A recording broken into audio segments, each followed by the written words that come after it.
for St. Albert, Edmonton. Thank you. Who's Randy?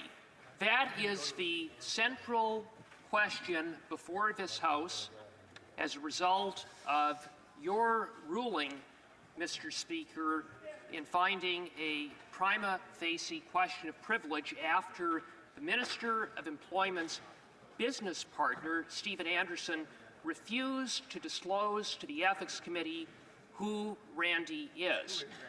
The Ethics Committee's probe into Randy began when Global News reported that the Minister of Employment was involved in a shady PPE company called Global Health Imports with Stephen Anderson. According to Global News, the minister had been a partner at Global Health Imports along with Stephen Anderson up until the time that he had been elected in 2021, and that he continued to maintain a 50% ownership stake with Anderson. Global News reported that the company was mired in allegations of fraud and ripping off clients. Indeed, multiple judgments have been issued against the minister's company by Alberta courts. Alberta courts have ordered the minister's company to pay back clients $7.8 million for ripping them off. And Global Health Imports faces a litany of other lawsuits, including a lawsuit commenced by a California-based company, the Ghaoui Group. The Ghaoui Group, like other clients of the minister's company, purchased PPE.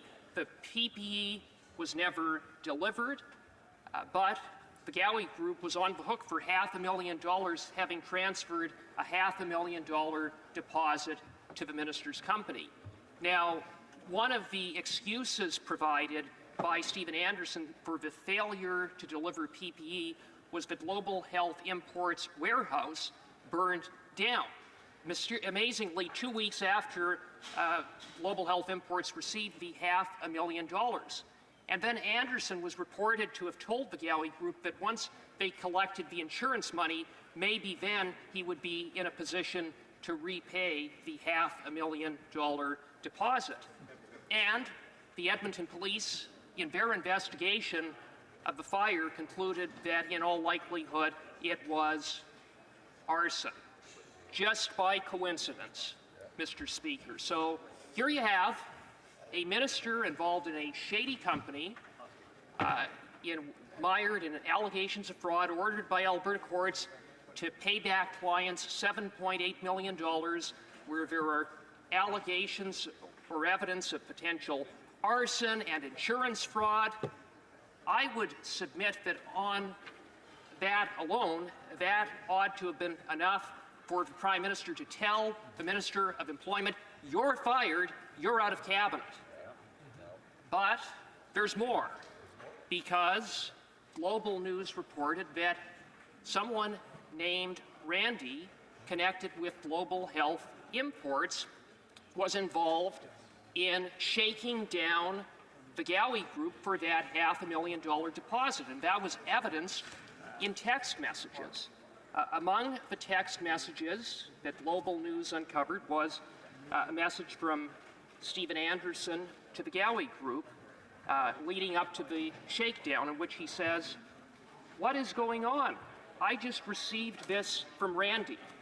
And then he copied and pasted the message that he had received from Randy that states, "Anderson, it's 1314 MST and 1514 EST. It literally takes 10 seconds to complete a transfer. I'm telling you, we are not allocating like this. It's midday and nothing is completed. I'm calling Felix to discuss. Be available in 15 for a partner call." Now, why are these text messages so significant? Well, very simply, because if the minister is the Randy in those text messages, then the minister broke the law. That's right. The Conflict of Interest Act is clear. A minister of the Crown shall not be involved in the operations of a business. If the minister is that Randy, then the minister was involved in the operations of the business, working to secure a $500,000 deposit for Global Health Imports, not to mention of participating in a partners meeting. Now, that's why the Ethics Committee launched its investigation. We brought the minister to committee at the beginning of June, and the minister was adamant he wasn't that randy. How convenient, except for a few inconvenient facts for the minister. First of all, the Ghaoui Group believed at all times that the Minister of Employment was that randy in the text messages. When Global News reached out to Anderson to inquire who the randy in the text messages was, he said it was not the minister but the VP of Logistics. But when Global News inquired as to who the VP of Logistics was, they found out it was not a randy but one Edward Anderson, the father of Stephen Anderson. And Anderson later admitted before the Ethics Committee that he lied to Global News. Global News undertook a further investigation. They couldn't find a trace of another randy at Global Health Imports. And I would further add that the randy referenced in the text messages was a partner. The minister had been a partner along with Anderson up until his election.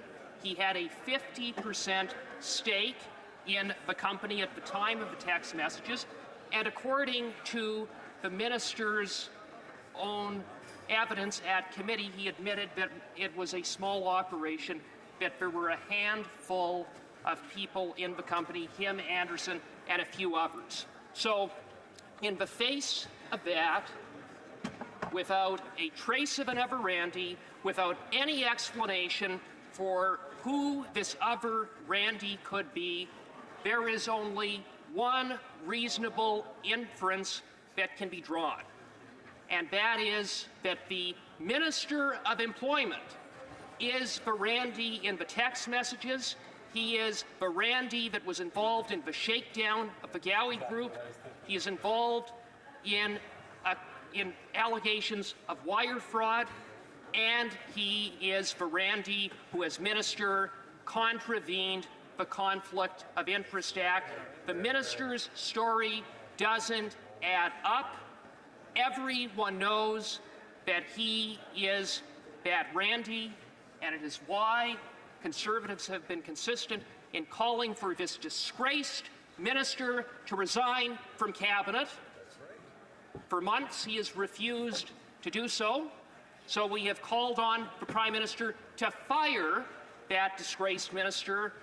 But of course, this scandal-plagued, conflict-ridden Prime Minister has been found guilty not once but twice of violating the Conflict of Interest Act. He is standing behind his corrupt minister. It is an absolute disgrace. It underscores why this government can't be replaced soon enough and why this country needs a carbon tax election and a carbon tax election now.